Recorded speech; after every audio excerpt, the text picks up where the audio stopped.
श्री स्वामी समर्थ। आजची ही देवाची देव महादेवाची ही कथा कोणती साधारण कथा नाही। ही कथा ऐकल्यानंतर अनेक लोकांचे भाग्योदय झाले आहे, अनेक लोकांची इच्छित मनोकामना पूर्ण झाली आहे। ही कथा तुम्हाला काहीतरी अशी मोठी शिकवण देणार आहे, जे तुम्हाला आयुष्यभर पुरेल।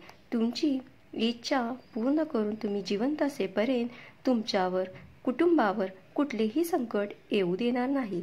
आजच्या दिवशी महादेवाच्या या कथेकडे दुर्लक्ष करणे म्हणजे त्यांचे आशीर्वाद गमावण्यासारखे आहे। महादेव म्हणतात, अच्छा, माझ्या दिवशी जो कोणी फक्त माझी ही कथा मन लावून त्यांच्यावर ऐकतो, मी मरेपर्यंत कृपा करीन, त्यांच्या कधीही कुठलीही संकटे येऊ देणार नाही। आज माझे हे वचन आहे, हे देव महादेवाची तुमची ही कथा ऐकणाऱ्या प्रत्येक मनुष्यावर अशी कृपा करा की त्याला कधीही कोणाकडे पैशाची भीक मागता कामा नये। त्यांचे कर्ज दुःख नष्ट करा। फक्त महादेवांची ही गुप्त कथा ऐकल्याने महादेवाची अखंड कृपा तर राहतेच, त्याचबरोबर कितीही मोठे आजार, झोप, साडेसाती, पणवती सर्व काही नष्ट होते। म्हणून ती कसा अर्धवट बघण्याची चूक करू नका, कारण अर्धवट या खूप घातक असू शकते। गरुड पुराणात अर्धवट ज्ञान खूप घातक आहे, काही उपयोगाचे नसते।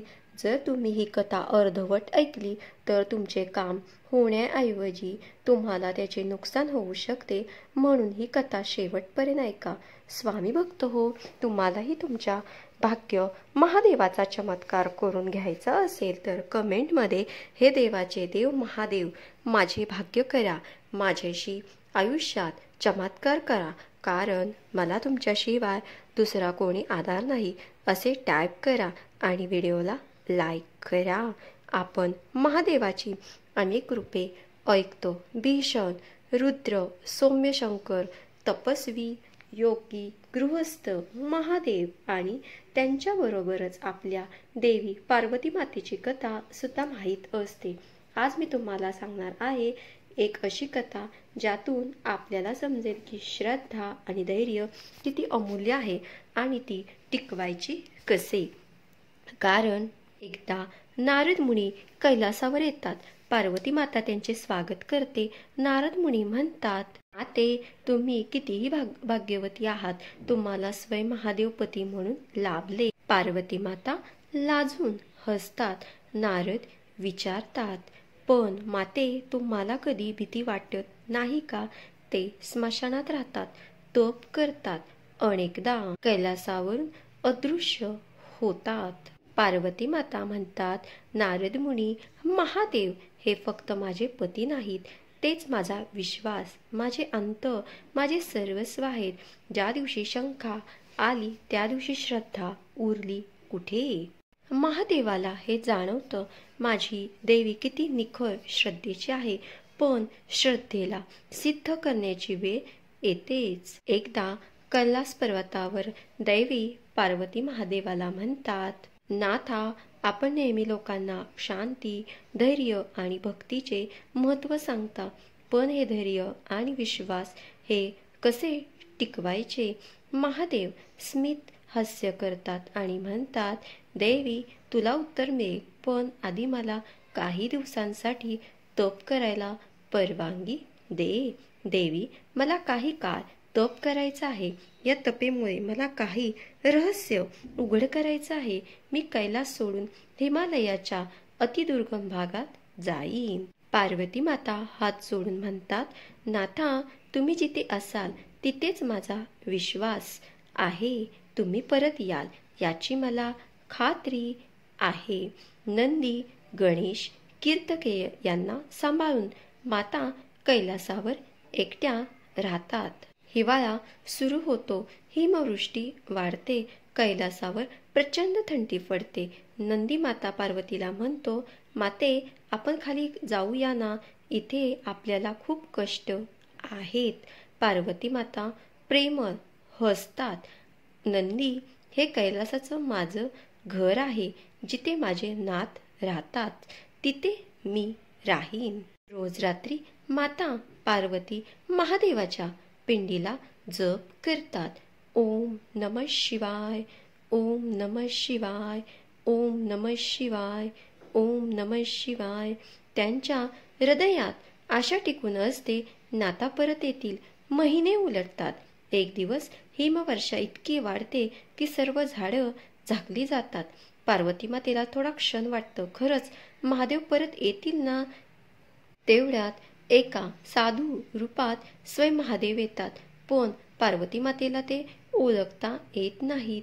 साधू म्हणतो, हे देवी, तू एकटीच इथे किती दिवस महादेवाची वाट पाहणार? त्यांना काय गरज आहे परत येण्याची? ते तर स्वच्छंद आहेत. पार्वती माता क्षणभर गोंधळतात. नंदी मातेला म्हणतो, माते, हे साधू खरं बोलत असतील तर?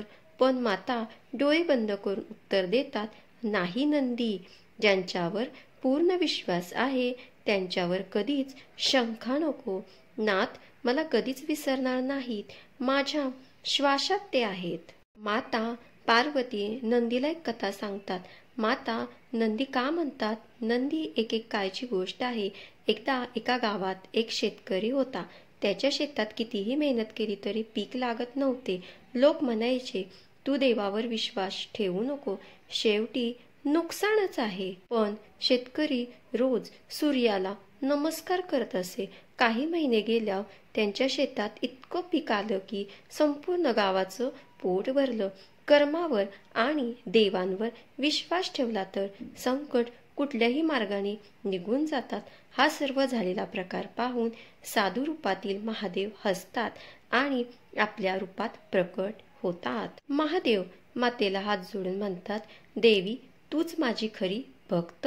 तुला माझ्यावर शंका आली नाही.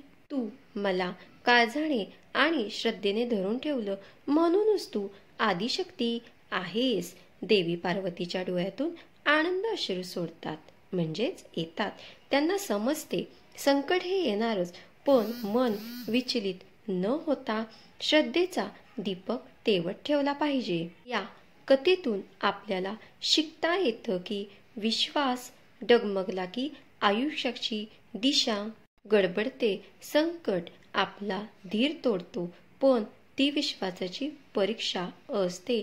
ईश्वर आपल्याला सोडत नाही, आपणच त्यांच्यावरचा विश्वास हरवतो. आपण कितीही संकटात असलो तरी महादेव आपल्या अंतःकरणात आहे. श्रद्धा ठेवली तर संकट पळून जातील आणि जीवनाच्या नव्या आनंदाचा सूर्योदय नक्कीच होईल. स्वामी भक्त हो, आजपासून स्वतःवर आणि देवावरचा विश्वास अजून मजबूत करा. श्री स्वामी समर्थ.